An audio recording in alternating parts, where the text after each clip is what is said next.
Welcome to Chasing the Facts, Chelmsford's newest public affairs show, and our guest this evening is Paul Cohen, Chelmsford's town manager. Welcome, Paul. We're glad to have you here. Well, thanks for having me here, Sam. And we've just gone through the latest election cycle in the town, and I'm not going to ask you too much about that because you're supposed to be non-political, right? Right. I know. I think the message I saw was the disappointing turnout. Not unexpected, because we know it's always lesser at a local than a state or presidential election, but to see just a 12% turnout, which obviously means that 88% of the people, registered voters, did not cast the ballot, was it was disappointing. But again, we've sort of become accustomed to. But that number is even lower than normal. I mean, in the last several years, it seems to me it's ranged between 14 and 17 or 18%, depending on what's on the ballot. But you had no school committee race, correct? Which again, that tends to pull people out. Last year, for example, you had those non-binding questions on tax classifications, so that generated some interest. So yes, it really didn't. It seemed like the election never caught interest. And the other thing that was interesting was the Lowell Sun didn't pay it much attention. Now, did I miss it? There were no editorials, endorsements. I was going to ask you no endorsements. Because I read the Sun every day, and I didn't see anything. And there was just one news story that covered the last debate. Right. That was it. There were several letters endorsing Virginia Timmons. Virginia, I remember. Yep.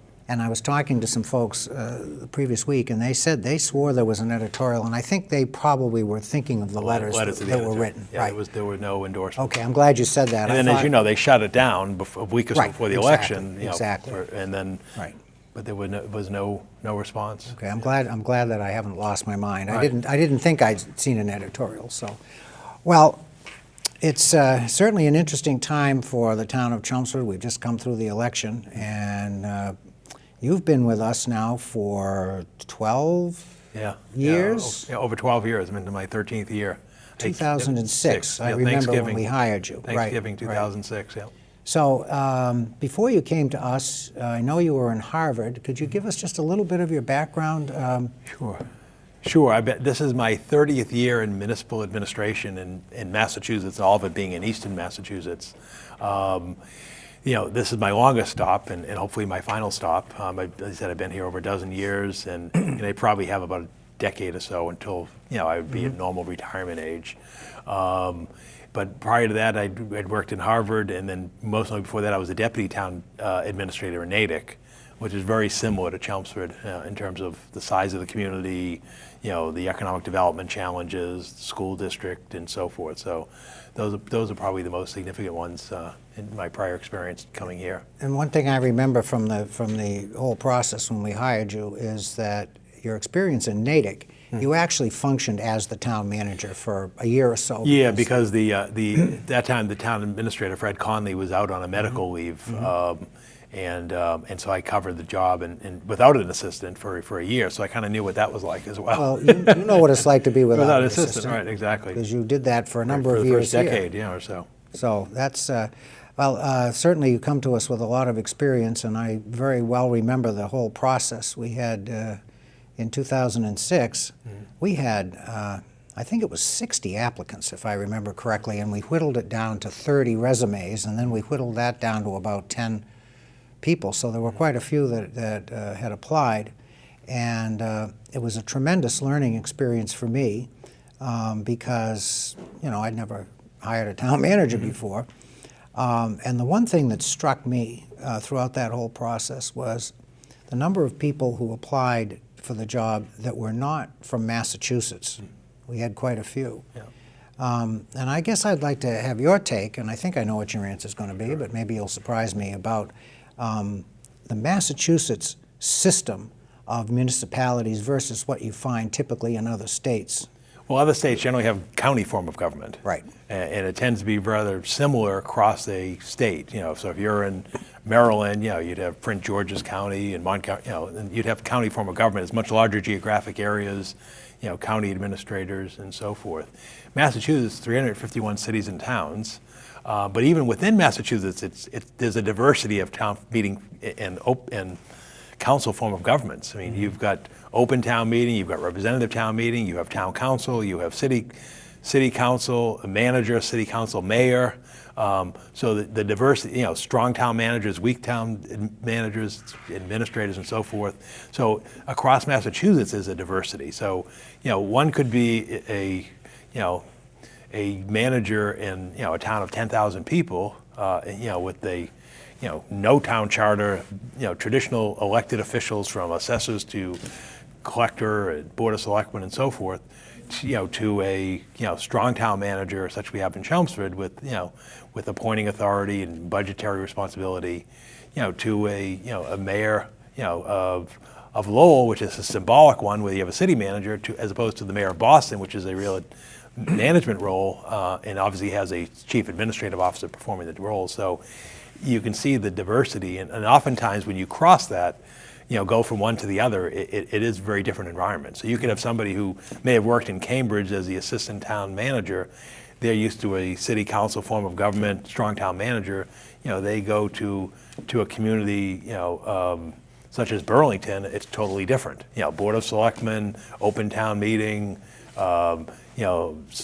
Administrator only has certain responsibilities. The selectman may still have appointing authority on some matters. So it's very different. So even within the state, it's complex. But once you leave the New England traditional town meeting form of government and you start going towards the Midwest or other parts of the country, it's more traditional county form of government or city government that you see with your mayors and your county administrators. Mm-hmm. And it's my impression, correct me if I'm wrong, but I mean, I've had some experience living in other parts of the country, and I have relatives that live in other parts of the country, and it just seems to me that the system we have here in Massachusetts, where we have 351 municipalities, all, as you say, maybe with slightly different structures, mm-hmm. but they're all basically doing the same thing. They're delivering local services. Mm-hmm.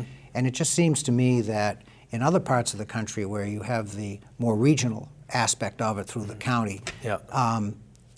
I think that our system is expensive compared to regionalization, mm-hmm. because you have 351 hierarchies, mm-hmm. as opposed to maybe 30 hierarchies right. if we were on a county yep. structure. Does that make sense? Yeah, that makes sense. Not to mention school districts as well. Correct. Because you obviously have larger school districts. And we do have some regionalization right. in the state. Some regional school schools, districts. right. You also have water districts, fire districts. Well, we can't even. Even inside of Chelmsford, you right. have 3 water districts, which is not that's probably the best analogy. It is. Clearly, it would be more efficient if you had one water district with one superintendent and right. one board and the economies of scale. I mean, so, from an infrastructure standpoint, they're linked together anyway, mm-hmm. aren't they? Yes, they have to. Yeah, they have to be for backup and emergency connections. But I think part of it is New England, they value their independence. Mm-hmm. As you know, there have been regional efforts in the town, even in recent years, such as the regional dispatch and so forth, that have been pushed away because the whole idea of losing autonomy and control, local control. And so you're right. It would be more cost effective in some instances, but that's not what we have. And I have become when I was a selectman.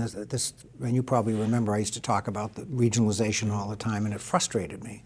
But I think in the last 10 years or so, I think I've really come to learn and accept the fact that it'll probably never change, mm-hmm. because you do run into this.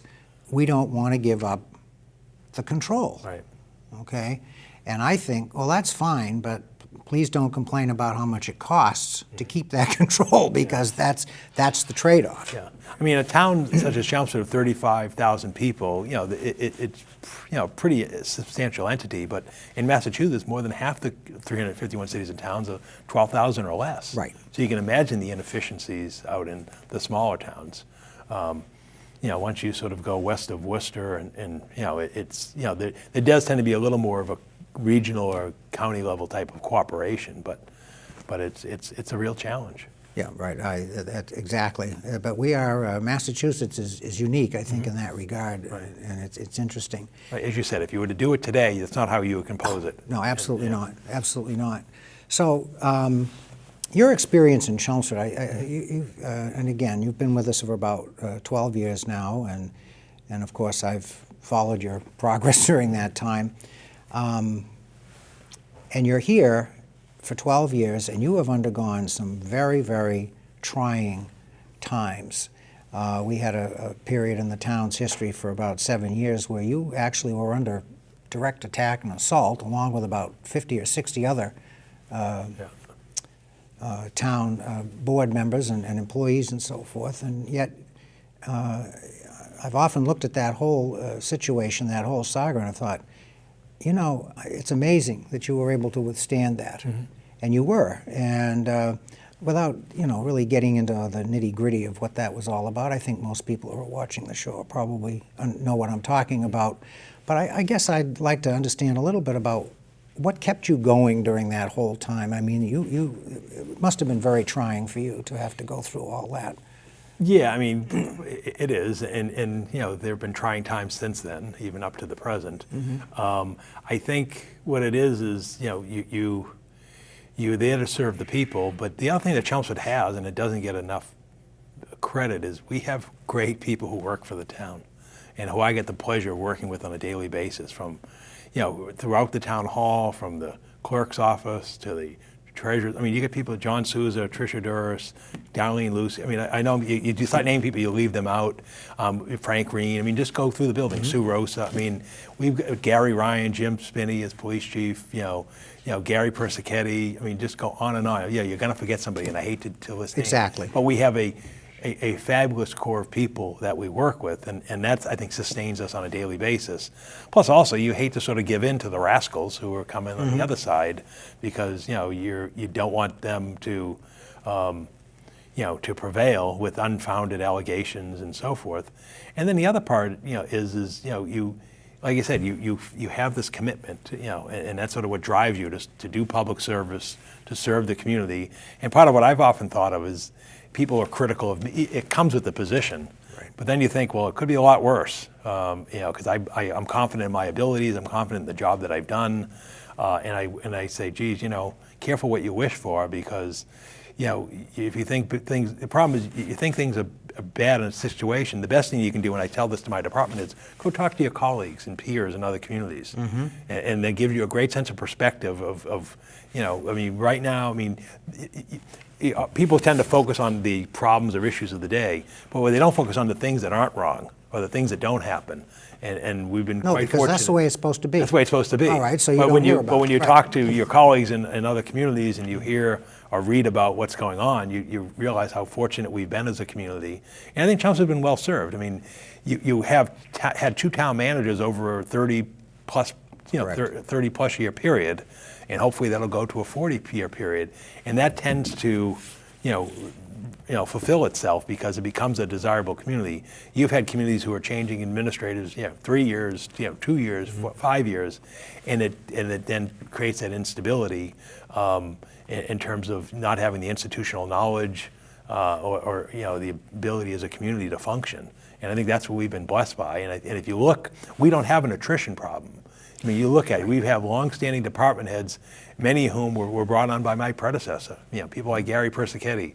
You know, he was employed by the town before I got here. Darlene Lucier was in the accounting office before I got here. Frank Green, as you know. I mean, so the community's been blessed by having that continuation of dedicated people, and I think it speaks well to the town. I think it also speaks well to the management and the climate that has worked in the town that Bernie fostered, and I think that I fostered. That I think people look forward to coming to work every day. They're challenged, they're given autonomy, and I think that, I've always said I'll stack our administrative and employee team up against any community, because I think what we do is credible and amazing, and given the resources that we have, I mean, we look at the staffing levels in other towns, and sometimes we're amazed, at the number of people that are in other communities in terms of employment numbers. But it's amazing. You get value for your dollar, in Chelmsford. Without a doubt. I can remember many years ago when I was on FinCom, and Dave Tarosi was appointed. And I was chair at the time and in charge of handing out the liaison assignment. So, of course, Dave at the time was highway superintendent in the town of Concord. Now, highway superintendent is not the top job. So he was one of several supervisors working under the head of the DPW. So the town of Concord is about half the size in terms of population and about half the road miles of Chelmsford. So Dave joins the FinCom, and I said, gee, I hate to ask you to do this, but I like to take advantage of people's expertise, so would you be liaison to the DPW? Oh, absolutely. So 2 weeks later, Dave comes back, and he's scratching his head, and I said, what? He said, we're twice the size of Concord in terms of people and roads, he said, and Chelmsford has half the staff. Yeah. Yeah. And I was shocked. Okay, I mean, I knew that we ran lean at that time, but and I think that's probably an extreme example. Yeah. But you're right. If you look at other towns, you will see the same type of relationship there, and I don't think people realize that.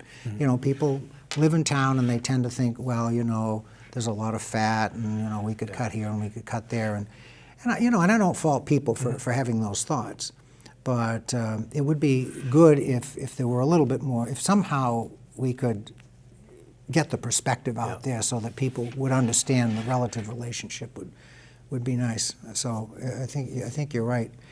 But anyway, you've done well to withstand. You did well to withstand those efforts, and I think. Probably not that you were a weak town manager to begin with, but it may have even made you a little bit stronger in terms of your ability to deal with adverse situations. Let's talk a little bit about, you mentioned it a minute ago, the strong manager versus weak manager or versus strong board of selectmen, however you want to characterize it. So in Harvard, and you still live in Harvard now. Yes, 23 years. What is the management situation there? How do they? They now have a town charter that I helped work on. Okay, and right. they have a town administrator, but yet it's not a town manager position. It's only a community of 6,000 people, so they didn't see that. But part of what people realize is we're running an operation of $137 million, and therefore it is a governmental entity, and therefore it is a business type of operation. I mean, we're providing we have hundreds of employees, and we're providing a myriad of services. Obviously, education off to one side, but you're providing DPW service from highway and sewer, and parks and so forth. And you're also providing collection services, assessing services, health services. We have an accounting entity that scores it all, building and inspections, community development, planning, economic development. Cemetery operations and so forth. We're providing employee benefits. We have to insure the entity. We've got equipment, capital planning, infrastructure. It's a business, and therefore you need professional management in order to efficiently and effectively run that. And I think it's part of the core of doing it well. Is you need that professional expertise and the autonomy and the ability, and I think that's what makes it effective. I also think what makes it effective, quite frankly, is in Chelmsford, it's the four-fifths vote protection that a manager has, because otherwise you're sitting there blowing in the wind politically, and therefore that doesn't happen. And therefore, the manager is able to function and look at the long term as opposed to the short term, immediate or political winds that are going one way or the other, and saying, look, here's the plan. Here's what we're doing for our infrastructure. And I think that's served us well. I mean, you look around us, Barica is going to get ready to open a new high school. Obviously, that's going to have an impact on their tax bills and on their operational budget to operate that school. Our newest school is 1974. The high school. The high school. And yet all of our schools are in solid condition and will likely serve us for the next generation. Because of the annual maintenance and the professional, right, exactly. And the responsibility of responsible management that's gone in there, as opposed to, not recognizing the cost. And we're going back now, even in the sewer project, we're going back saying, okay, the town's entirely sewered, but now you've got to go back and examine and upgrade or maintain the initial phases of the sewer line, because otherwise you see what happens long term is you're just going to be penny wise, pound foolish, and push it off to the next generation. I look at the city of Lowell, and I can remember it's actually, looking back, it's a long time ago, but of course it doesn't seem that long to me, but back in the late 80s and 90s, they had all brand new schools built. And of course, most of that was funded By the state. by the state, Yeah. and that's fine. And you say, wow, this is a great thing for the city of Lowell. I mean, all brand new schools. But you look at the situation now, 30 years out, and a lot of these buildings are deteriorating, and they have severe maintenance problems. And it's become a real political issue in Lowell. And I say, gee, they obviously didn't have the kind of plan that we have in place to do annual maintenance and do an annual capital appropriation. Right. And I think in Chelmsford, generally speaking, if I recall, it's about half the appropriation generally goes to the school department. Yeah. And in the combined facilities really, department. it's not that large an amount when you consider the amount of infrastructure that you're talking about maintaining. Yeah. So I think that's you're right. It is business focused, and that's the way you have to look at it. Although when we were doing charter review, as you well know, we had the selectmen come before charter review, and we had 4 of the 5 ask for a change to change that 4/5. And they made a case for it, and it seemed to me that they felt 2 things. Number one, that it was a more democratic thing, which it obviously is if it's a simple majority.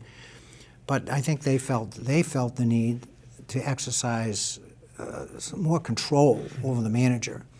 And I don't really understand that. And I'll let you talk a little bit more about that, because to me, in reading the charter, even though first pass view, you read section 4.3 that talks about the powers of the town manager and so forth, it looks more restrictive against the Board of Selectmen. But I don't see it that way. I just see that if the selectmen want to manage more effectively, it means that they have to communicate and cooperate more and work a little closer to the manager in terms of setting goals and objectives and so on and so forth, which is a lot more difficult than being able to look you in the eye and say, hey, if you don't do this, you're out of here. Okay, that's my perspective. Am I too far as you know, off there? whenever the board, once you get past the election, and we'll go through this right now, and get past the town meeting that falls on the doorstep of the election, the first action the board does is set its goals for the year. Correct. And those are the Board of Selectmen's goals. And as you noted, the Board of Selectmen's job is to set goals and establish priority for the community. But they're like to be a board of directors. They're not supposed to be in the weeds doing the administrative activity of the town. And I think that often becomes the conflict, quite frankly, with the manager and the board is sometimes the board wants to involve itself with the administration of the town. And I think that is not well served. But I think it's human nature. It's human nature. And you see, I think I see it in other towns that have the same structure, and you see it, and this is meant as no criticism or disrespect, but you see it in our school department. You have people on the school committee historically that think they should be more involved in the day-to-day administration of the school administration. It's the same type of thing. Right. Yeah, and clearly you employ a superintendent, and his job is to run the school system. But and so I think by and large it's worked. I think the results have shown that it's worked. I mean, we go through it every year. The big concern, you heard it this past election, was about taxes. Well, taxes are going up. It's a reality in Chelmsford. It's a reality in every community across Massachusetts, and it's because your costs go up. If we're a service organization and your biggest aspect of your operation is your employees, well, by definition, if you're going to provide them with a cost of living adjustment, that's going to go up. In the schools, 1% is $400,000.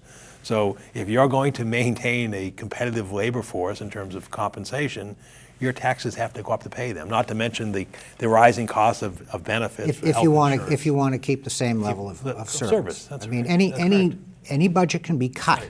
Right. And the problem I've always had with this discussion is that, sure, you can cut the budget. I don't really like hearing that you can't cut. But what do you want to cut? But that's the second part of the equation. Be happy to cut your budget, but where would you like us to cut? Right. And when we do make that cut, will you be willing to live with the result? And if the answer is yes, then I guess I'm okay with that. Right. But the answer is usually not yes. Right. When you phrase the question that way to people. And the biggest culprit in all this is the lack of state partnership, the lack of state aid. Had the state only maintained the level of support that it had a generation ago, you could be able to have more manageable property tax, because the state, they're providing less than 1% increase in education funding. So in the budget. The city of Lowell, 45.5% of their fiscal 19 budget is funded by direct state aid. Now there's other things that they get too, so the number is actually higher, but the actual state aid is almost 46%.